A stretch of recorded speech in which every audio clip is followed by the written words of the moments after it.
Aujourd'hui, petite vidéo pour vous faire travailler les fonctions date dans Excel, et plus particulièrement les fonctions qui permettent de manipuler des jours ouvrés. Petit rappel habituel, cette vidéo vous est offerte par Brain Formation, mon organisme de formation spécialisé sur Excel. J'accompagne au quotidien des chefs d'entreprise et leurs salariés sur le logiciel, et j'essaie de vous partager toutes les semaines quelques astuces pour vous aider vous aussi. Le but de cette vidéo est de vous faire pratiquer, alors je vous invite à télécharger le fichier que j'utilise, le lien est dans la description. N'hésitez pas à le télécharger dès maintenant pour pratiquer en même temps que vous regardez la vidéo, c'est la meilleure façon d'apprendre. Allez, c'est parti. D'abord, on doit remplir un tableau permettant de voir mois par mois le nombre de jours travaillés. Ça peut servir pour réaliser ensuite un budget, un planning de production, bref, n'importe quoi qui dépende du nombre de jours réellement travaillés dans un mois. Sur la droite, vous voyez que j'ai une liste de jours fériés, on va y revenir dans un instant. D'abord, on va remplir notre tableau comme ceci. Dans la première colonne, la date de début du mois, puis la date de fin, le nom du mois en toutes lettres, et puis le nombre de jours ouvrés. Pour la date de début, j'ai déjà renseigné le 1er janvier.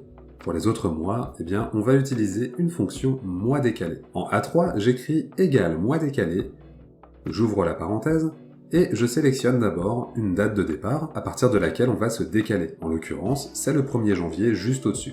Voilà, ensuite, je renseigne de combien de mois je veux me décaler, juste un, je valide comme ceci et j'étire ma formule. J'ai bien le 1er jour de chaque mois. Pour la date de fin du mois, pareil, on va utiliser une fonction toute pratique, la fonction fin mois. Cette fonction vous donne la date de fin de mois en partant d'une certaine date. Elle ressemble beaucoup dans son utilisation à la fonction mois décalé. J'écris égal fin mois et puis j'ouvre la parenthèse. On va partir de la date de début qui se trouve juste à côté. Voilà. Ensuite, j'indique 0 pour ne pas changer de mois. Comme ça, Excel va me donner la date du dernier jour du mois de janvier. Voilà, j'obtiens bien le 31. Et si j'étire la formule, j'ai le 29 février, le 31 mars, etc. C'est nickel. Maintenant, on va faire apparaître le mois en toutes lettres. Là, c'est plutôt histoire de vous reparler de la fonction texte. Regardez, j'écris égal texte, j'ouvre la parenthèse, et je vais sélectionner A2. Ensuite, comme format texte, j'ouvre un guillemet et je vais écrire 4 fois la lettre M. Je ferme le guillemet, je ferme la parenthèse, et hop, j'obtiens bien janvier en toutes lettres. Si j'étire, j'obtiens tous les mois suivants. Du coup, en colonne C, ce n'est plus une date, c'est bien du texte, donc on ne va plus pouvoir travailler avec au sens numérique du terme. Par contre, pour des histoires d'affichage, c'est très bien. Maintenant qu'on a ça, on va pouvoir s'attaquer aux jours ouvrés. Combien y a-t-il de jours ouvrés entre la date de début et la date de fin? Ici, on va utiliser la fonction mbjoursouvrés.intl. Alors, je la sélectionne, voilà, c'est celle-ci, et en premier argument, je dois donner une date de départ. Ça c'est facile, c'est juste la date de début qui est ici. Ensuite, la date de fin, elle est là, voilà. Pour les week-ends, vous voyez que quand je mets le point-virgule, Excel me montre toutes les possibilités.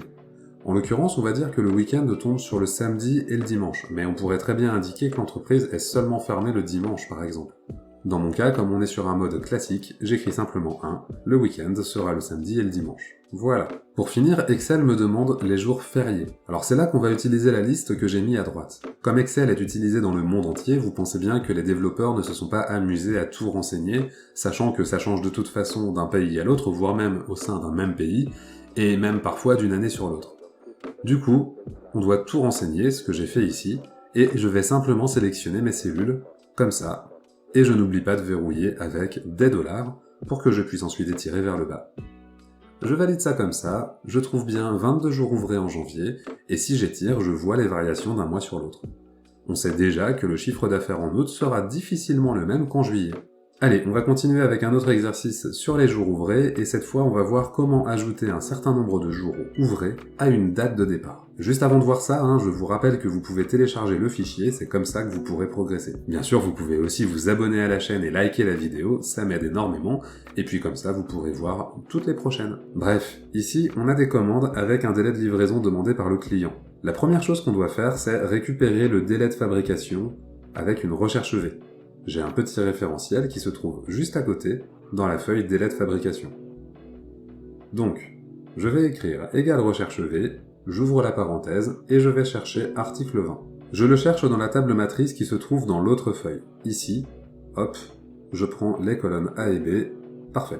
Le délai se trouve dans la deuxième colonne de cette matrice, la colonne B, et donc j'écris 2. Pour finir, j'écris faux parce que je souhaite une correspondance exacte. Je valide et ça marche très bien. Alors, si vous n'êtes pas à l'aise avec la recherche V, j'ai publié récemment une vidéo très détaillée sur la question, le lien est dans la description, n'hésitez pas à aller la voir après avoir terminé le visionnage de celle-ci. Bon, venons-en maintenant à nos jours ouvrés. À partir de la date du jour, on va voir quelle est notre date de livraison minimum. Je tourne cette vidéo le 30 janvier, donc la question c'est, si j'ai besoin de 57 jours pour fabriquer l'article 20, en partant d'aujourd'hui, quand est-ce que ça peut être prêt? Alors cette fois, je vais utiliser la fonction série.jour.ouvrez.intl. Ouais, je sais, c'est super facile à retenir. Bon, je la sélectionne, et pour la date de départ, je vais utiliser directement la fonction aujourd'hui. Attention, il faut bien penser à ouvrir et fermer la parenthèse après avoir écrit aujourd'hui, parce que il s'agit bien d'une fonction, même si elle ne comporte pas d'argument.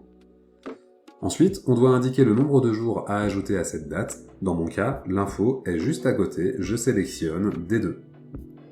Après, c'est pareil que pour la fonction précédente. Je vais écrire 1 pour un type de week-end classique, samedi et dimanche. Et puis, je vais sélectionner ma liste de jours fériés juste à côté, en n'oubliant pas d'utiliser des $. Voilà, j'étire et c'est tout bon. On se rend du coup compte qu'il va falloir expliquer au client que pour le mois de février, ça va être un peu chaud.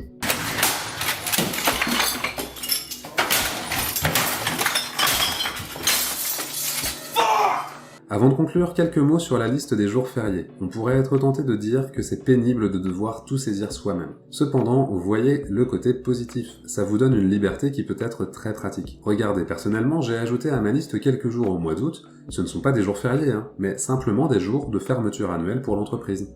Et oui, en fait, avec ces jours fériés, on va pouvoir étendre le concept et renseigner, si on le souhaite, tous les jours entre Noël et le jour de l'an, pourquoi pas, ou n'importe quelle autre période, afin de prendre en compte également les périodes de fermeture qui sont propres à votre entreprise. Finalement, c'est pas si mal. Allez, c'est tout pour aujourd'hui, j'espère que la vidéo vous a été utile, si c'est le cas, vous connaissez la chanson, abonnez-vous et likez. Si vous avez des questions, j'y répondrai avec plaisir en commentaire, et de mon côté, je vous dis à bientôt pour continuer à progresser ensemble sur Excel.